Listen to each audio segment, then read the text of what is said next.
So you can see my screen now. Yep.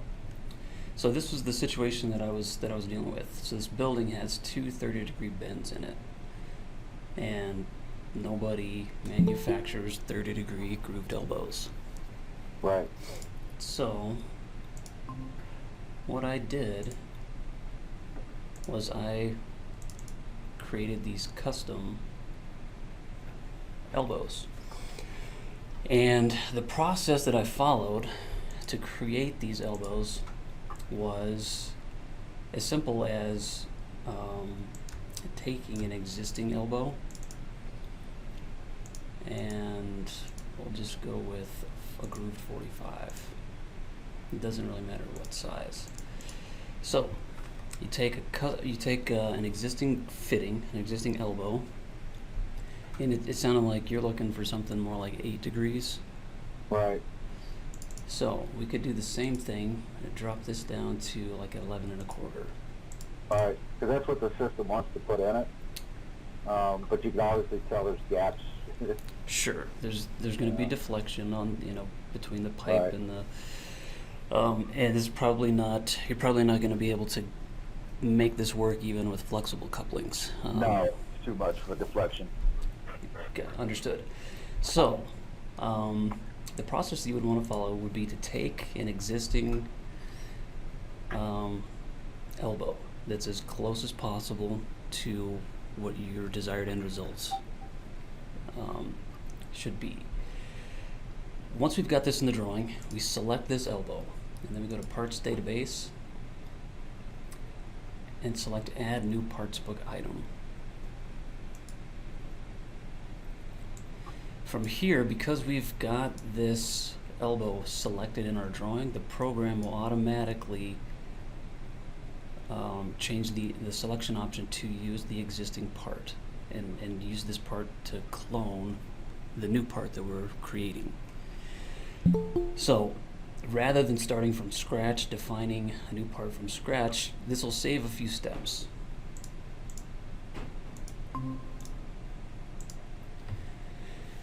So what we would do here is and again, you can see all of the information is populated already. Fitting, elbow, ductile iron, grooved 11 1/4, and it even shows item code.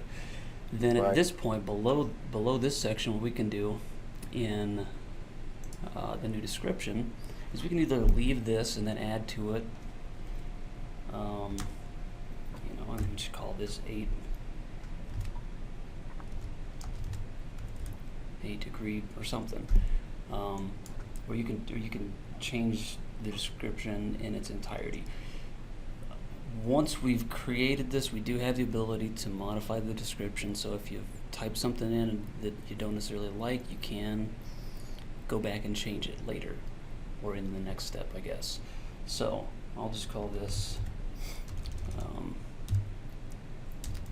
8 degree sag welded elbow. Something like this, and you can leave it generic. If it's going to be something that you're going to have a fab shop physically fabricate for you, there's no reason to necessarily assign a manufacturer. Color, finish is totally up to you what you want to put there. And then as far as sizes, you can select just what you want to keep. Probably not necessarily going to do 1 inch, but just for example's sake, let's say that we're going to do I don't know, I'm just going to do 3, 4, and 6. So I'm going to grab all the rest of these and remove them. So I'm just going to make 3, 4, and 6 inch. Now, for your situation, it's entirely up to you. You can include as many or as few of these sizes as you'd like. Once we get to this point, we're done with this dialog. We're just going to click on the Create Part. And when we do that, another dialog window pops up. And in this window, we have the ability to modify more of the fitting details. So at this point, this is where I was saying, if you didn't like the description, you do have the ability to adjust the description here.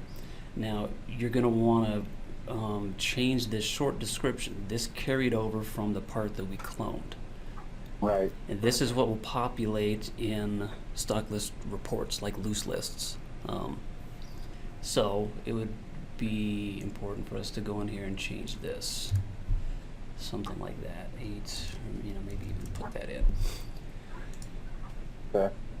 And again, it's not necessarily going to be ductile iron, depending on what you chose. The ones that I created, I changed my subtype from ductile iron to carbon steel, I think, assuming that they were going to be fabricating this from pipe. But again, it's up to you. Once we do this, then the next step, and this is one of the most important parts of this creation process, is in the Item Outlet Data tab. We want to verify that the angle and the takeouts and the end preps are all correct. So the program, again, it's going to pull all of this data from the part that we utilized to clone this newly created part, which again is, can potentially save us some steps. Now the takeouts, for mine, I made it a little bit longer than needed just to give, the fab shop some room to actually, create these things, rather than, dialing this thing down so that it's just a sliver, Yeah. Just give the fabricators a little more room to work with, and then, give my fitters, some room to play with, when they're installing all of this piping and fittings and stuff. Now, the angle, this is probably one of the most important things. So if this is 8 degree, so we got to look at this run 1, run 2. This is the inlet side of this fitting. Run 2 is the outlet side of the fitting. So a straight pattern would be exactly 180 degrees. 0 angle on the inlet, 180 on the outlet. That's directly straight through fitting arrangement. So in this scenario, for an 8 degree bend, we would want this to be 172.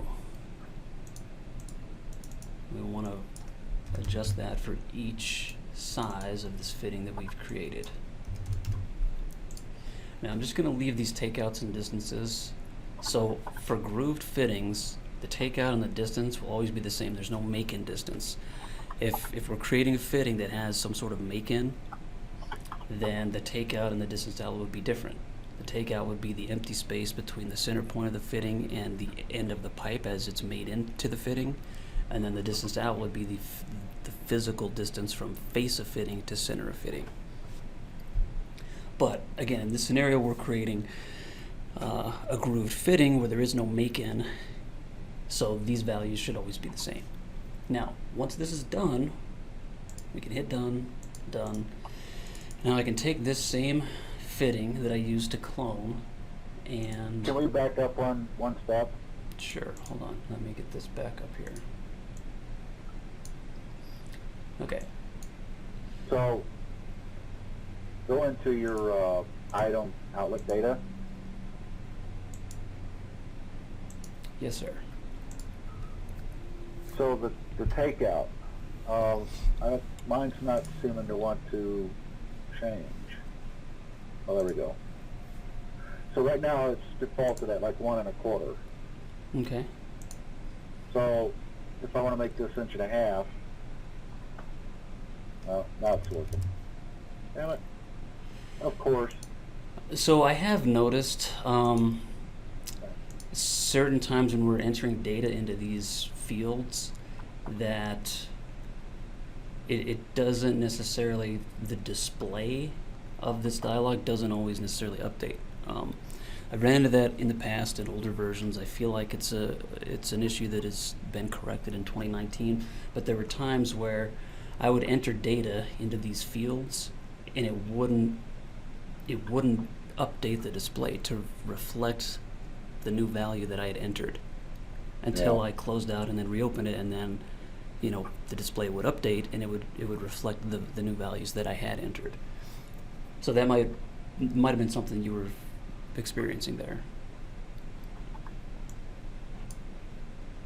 Yeah, I'm doing this as you're doing it, so I'm Understood. trying to catch up with you. No worries, no worries. When it comes to some of these part creations, what do you do when are you supposed to create your parts and make them part of the generic tab? Because I've seen where you go into it, and because it's part of the program and they don't want you messing with all of the defaults and stuff, where the items are red and you just can't update them. So, is this Paul that's asking? Yeah, and I don't Hey, have a Paul. specific example, it's just, No, I know where you're going here. So, by default, the program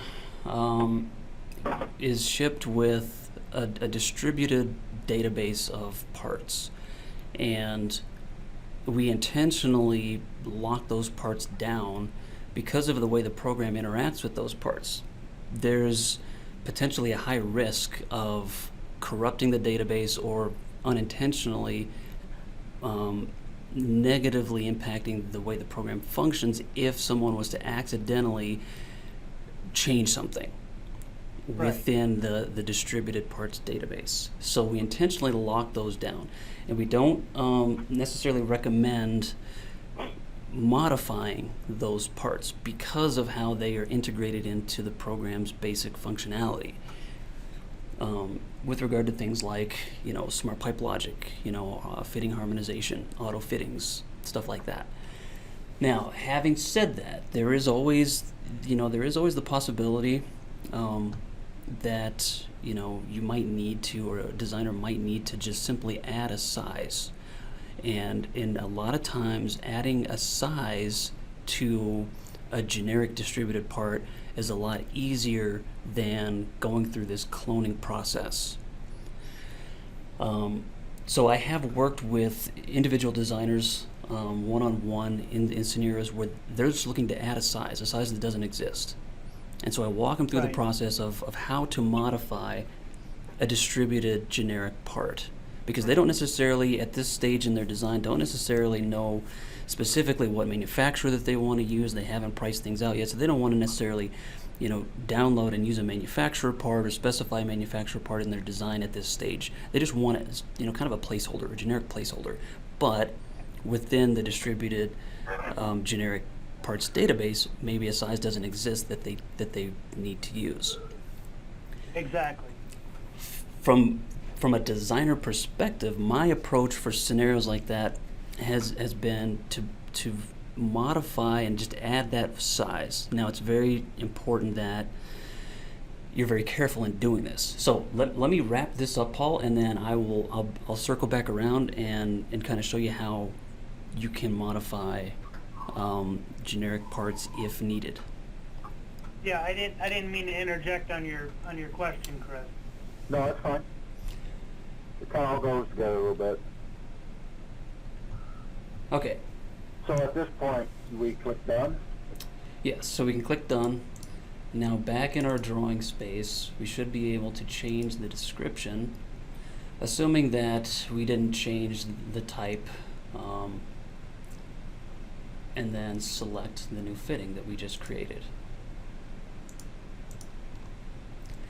Now, if we'd like, we can verify that this angle, well, I'm kind of off at a weird angle on this thing anyways. We should be able to verify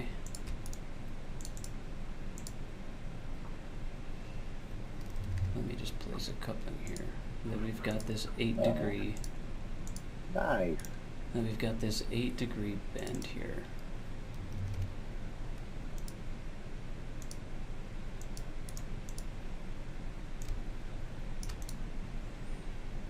Now, if I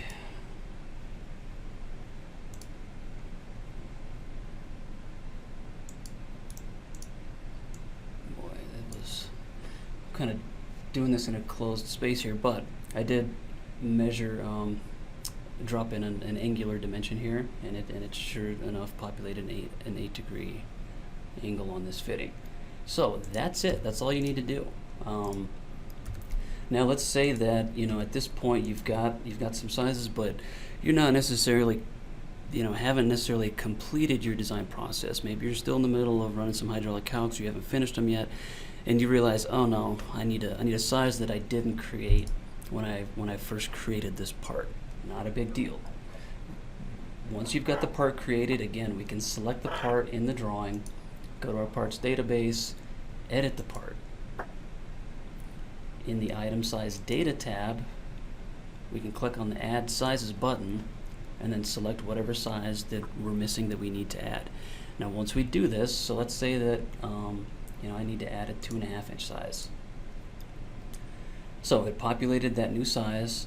It's important that I go back to my item outlet data tab and adjust these values.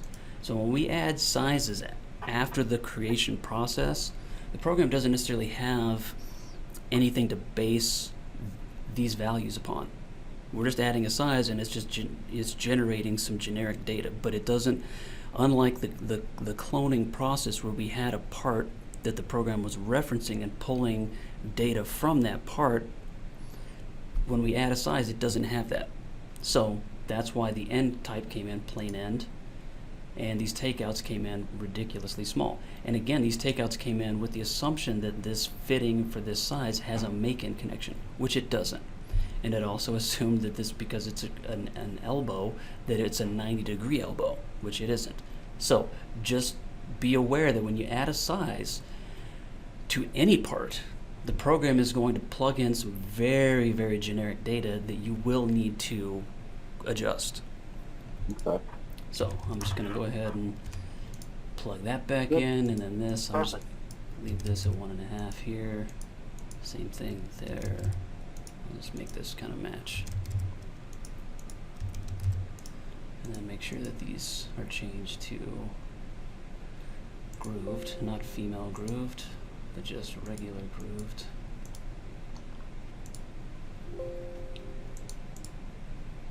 Okay. Now I have the ability to select that new size that I just added.